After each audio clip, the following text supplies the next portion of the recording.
Well, with this colder weather, it's been getting to 0 degrees or somewhere around there every night. The pigeons decided to come back in and sit around, crap on the floor. Bunch of jerks. There's about 15 or so in here the other day, and I was on vacation, so a friend of mine came by and chased them out. You can see where one slammed into the window. You can see his dusty body.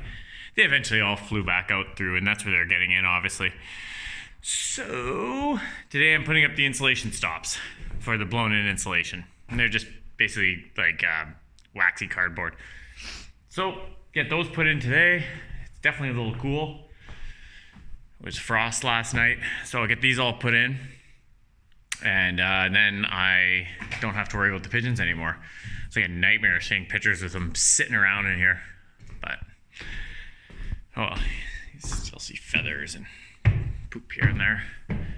So anyhow, you have 39 of these insulation stops to put in, and then they shouldn't be able to get through those, at least not easily. Well, it's another day, and it's going to pour at about 3 o'clock, 4 o'clock today, and all night it's like flood warning, like rain. So, taking the opportunity to build the front deck before it rains. So far, so good. Kind of see what's going on here. And then as far as the beam goes here, this is 3 2x10s. It's sitting on that 6x6, which you remember those footings we put in from a previous episode. And they're pocketed into this wall. And this is into the pony wall, and then there's 2x8s transferring the load down to the concrete. So it's a nice way to be able to build a deck with minimal, in the corner here with minimal footings. So it only required one. We have a ledger on there, and that ledger is actually installed with these 6-inch by 1/2-inch leg bolts. It's funny, the camera makes them look so small, but they're huge, and they go all the way into the 2x that's behind here, which is the beam that holds that whole place up. So very solid. So I'm going to keep going here, and then obviously this cantilever's not this big. It's somewhere around here.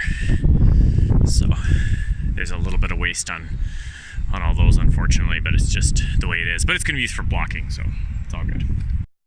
Well, it sure is starting to get cool out in the mornings. I just saw some snow falling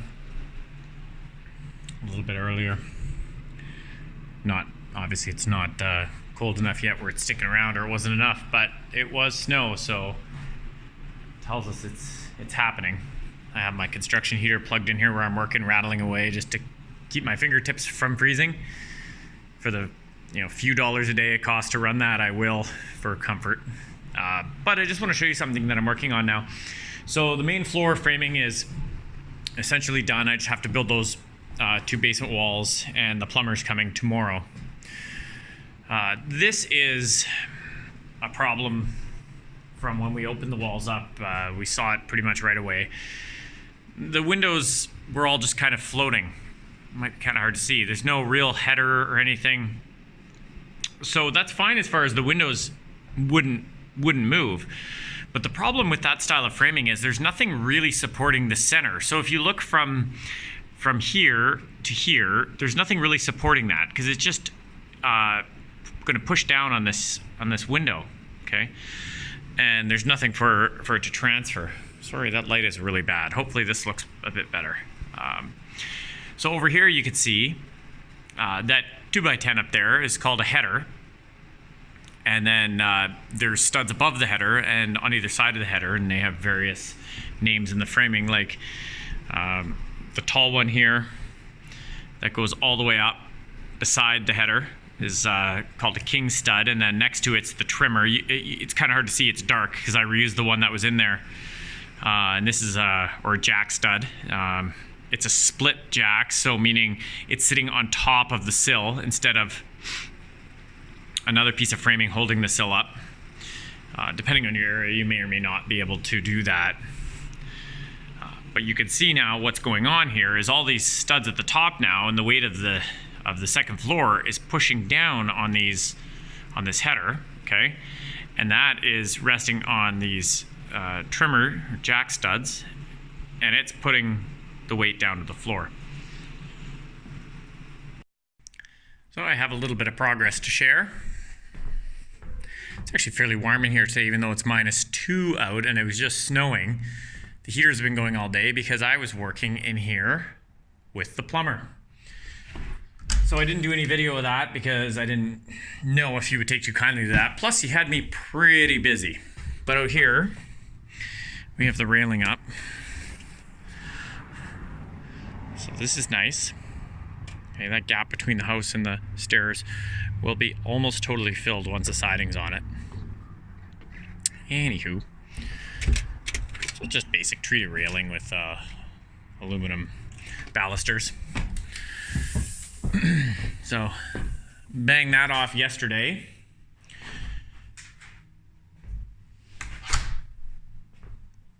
Just to show you what was done today, this is decided to get a shower here in the corner. So we've begun to rough that in. Toilet in the middle, and then the small vanity will be there. I think a 36-inch heat provision for it. So it's actually not even going to be a bad little vanity. So that's exciting. It gets me set up so I know where to put my light bar and stuff. So that is all done, and then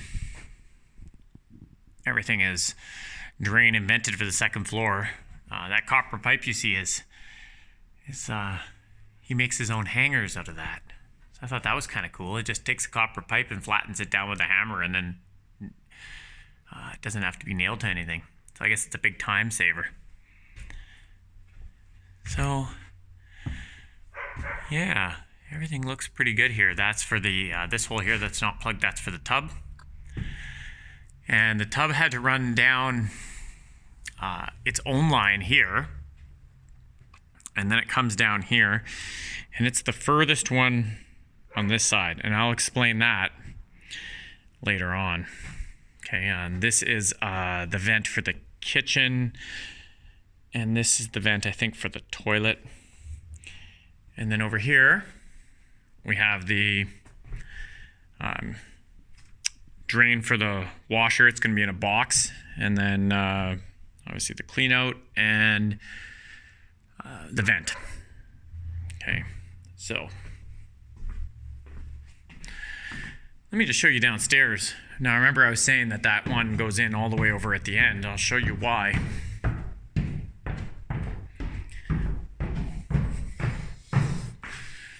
All right, I cleaned up down here, piled the wood nice, and the leftover lumber nice, and all right. So down here, this is that washing machine drain, and it goes into and then goes over, and that's the toilet. And then this is vent, I believe. I don't know. No, this is acting as the vent for the toilet as well. I'm sorry. And then this is something else. I'm not sure. He was working pretty fast, and I was just cutting pipe and passing it to him, trying to pick up and learn where I could. So that's the drain for the bathroom vanity. And then this is the one all the way over, I was saying, is going to connect into the same one as the shower here, because they have to run into their own stack now with our new code. So that I'll get to in a second, the new code. Okay, this is the other one, that building drain, that is pretty much for everything. This one here will pick up the kitchen sink, which, yes, that's what that vent is actually for. I'm sorry, that vent is for the kitchen sink. So the kitchen sink is over there in the island. It's going to come across this LVL beam, and its vent will shoot that way as well, and then it will drain into here. So for the new code, you need recovery for your showers and bathtubs. So that is the recovery unit. It's basically a big 3-inch drain and then it takes your water supply from the meter on one end, and the other end goes to the water heater to kind of pre-warm the water before it goes to the water heater. And it is only connected to the tubs and the shower. So that's where this big bad boy has to sit upright like this, and it's going to go up. It almost touches the stair, and then it goes over. So that's the basement plumbing. Looking pretty good so far, and I'll obviously recap all this when it's complete, but in much less detail, because I would have forgot a lot of the details by then. And I'm up to the second floor here. Oh, it's cold up here. We were running those heaters down there all day and really did a nice job. Up here, not so much. So this is the vent that come up for the washing machine. And then this is the drain that comes down for the vanity here, and it's clean out. And then it goes into the attic and does the hokey pokey over until it goes out the roof with the main building drain, which then that's where these other vents tie in. So that's how they look, and they tie right into that. Plumbing is done, except for this, and obviously the tie into that heat recovery thing, but that was, he had to leave at 3 o'clock today, so that's what we got done. And obviously you could see I did build the walls on the side of the stairs because I knew he'd be running pipe up it, and I stayed here last night in the dark doing that. So, done. They're not actually completely done. They're eventually going to go all the way to the bottom of the stairs, so I could wire it for a light switch and that, and then we'll drywall all this so it looks less crappy. And then this is going to have to get boxed out because it's going to have pipes along it. So there we go. It's looking pretty good. Pretty good house.